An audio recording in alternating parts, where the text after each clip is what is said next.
lions, tigers, bears, and bomb-sniffing dogs. That's the headline from the New York Times, and it tells you just about everything you need to know about one of the stranger stories making the rounds right now. Across the United States, about 40 zoos and aquariums have been hit with bombing and shooting threats since this spring. Threats that turned out to be hoaxes. All of them. This is swatting, the practice of calling in fake emergencies to trigger a massive law enforcement response, and it has now come for your local zoo. The story starts at Zoo Miami in mid-March. A caller claimed pipe bombs had been planted throughout the park and that people armed with AR-15s were about to surround the perimeter. The zoo evacuated all guests, secured the animals, and waited for law enforcement to sweep the grounds. They found nothing. The zoo closed for the day. Guests got refunds. And then, the next morning, another threat came in. And the morning after that. And the one after that.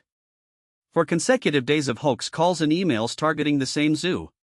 Ron McGill, Zoo Miami's conservation liaison, called it, quote, a bit of a nightmare.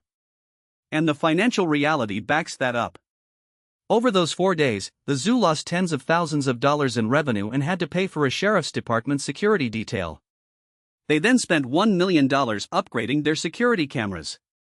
They wanted to bring in bomb-sniffing dogs, but county officials only approved a concealed weapons detection system instead. They've also started checking bags at the entrance. And Zoo Miami is far from alone. Zoos in Denver, Memphis, Louisville, Columbus, Akron, Toledo, Orlando, and San Francisco have all been targeted. The Association for Zoos and Aquariums, which represents about 250 institutions, says those are only the cases they know about.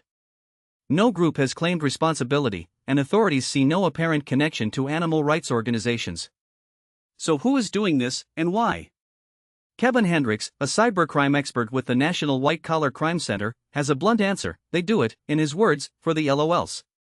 Swatters congregate in online groups on apps like Discord and Telegram, coordinate their attacks on public places because those almost always make local news, and then cut that news coverage into hype videos to build their reputation online. It's about camaraderie and clout within their own communities. The actual disruption they cause is, to them, the point. Hendricks argues that most state and local law enforcement simply won't pursue these cases, and that silence only emboldens the groups further.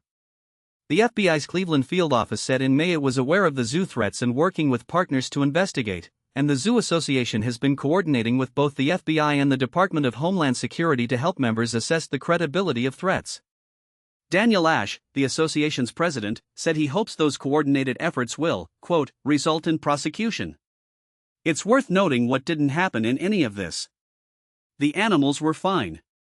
At Zoo Miami, the giraffes and rhinoceroses were moved to their overnight holding pens a little early, given food and water, and according to McGill, didn't seem to notice anything was wrong.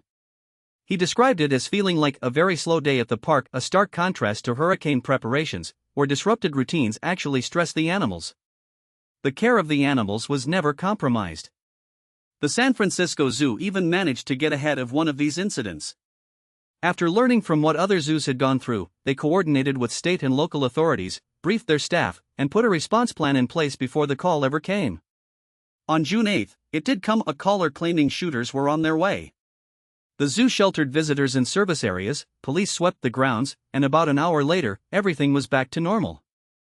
That's the strange new reality for institutions that were, until recently, mostly worried about keeping the giraffes fed and the gift shop stocked. Family destinations now running evacuation drills and hardening their security against anonymous internet trolls. From the New York Times, that story was reported by Remy Tuman, and it's a reminder that swatting isn't just a problem for politicians and schools anymore, it's coming for the elephants too.